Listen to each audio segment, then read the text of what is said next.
एक जंगल में एक शक्तिशाली शेर रहता था। वो शेर हर रोज़ शिकार करने के लिए नदी के पास जाता था। एक दिन हर रोज़ की तरह जैसे शेर नदी के किनारे से वापस लौट रहा था, तब उसे एक लोमड़ी दिखाई दी। शेर जैसे ही उस लोमड़ी के पास पहुंचता है कि लोमड़ी उसके कदमों में गिर जाती है। शेर ने लोमड़ी को ऐसे अपने कदमों में गिरते हुए देखकर उससे कहा, अरे ये तुम क्या कर रही हो? तभी लोमड़ी ने उसे कहा कि आप तो महान हो, आप तो हमारे जंगल के राजा हो, मुझे आप अपना सेवक बना लीजिए। मैं आपका काम पूरी निष्ठा से करूँगी। लोमड़ी ने शेर से ये भी कहा कि मैं आपकी सेवा करूँगी और उसके बदले में आपके शिकार में से जो कुछ भी बचेगा मैं वो खा लिया करूँगी।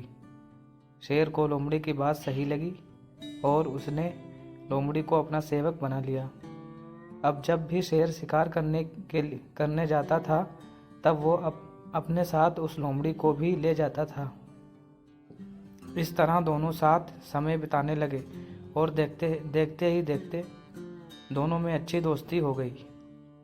लोमड़ी अब शेर के शिकार का बचा कुचा मांस खाकर पहले से ज़्यादा बलवान होती जा रही थी। एक दिन लोमड़ी ने शेर से कहा कि अब तो मैं भी तुम्हारे जितना ही बलवान हो गई हूँ, इसलिए मैं आज हाथी पर वार करने के बारे में सोच रही हूँ। मैं आज हाथी पर वार करूँगी और मेरे खाने के बाद जो मांस बचेगा वो तुम खा लेना। शेर को लगा कि ये लोमड़ी मेरे साथ दोस्ती में ऐसा मजाक कर रही है, लेकिन बात तो ये थी कि लोमड़ी की अपनी शक्ति पर कुछ ज़्यादा ही घमंड हो गया था। वो अपने आप को शेर के बराबर मानने लगी थी। लोमड़ी पेड़ पे चढ़कर बैठ जाती है और हाथी का इंतज़ार करने लगती है। शेर को हाथी की ताकत का पहले से ही अंदाज़ा था, इसलिए वो लोमड़ी को समझाने की कोशिश कर रहा था, लेकिन लोमड़ी समझने के लिए तैयार ही नहीं थी। तभी पेड़ के नीचे से एक हाथी गुजरता है।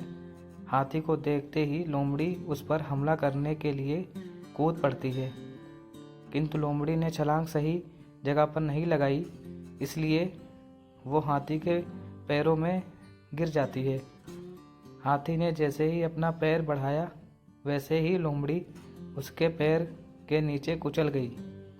इस तरह लोमड़ी ने अपने दोस्त शेर की बात ना मानकर अपने घमंड की वजह से बहुत बड़ी गलती की और अपने प्राण गंवा दिए।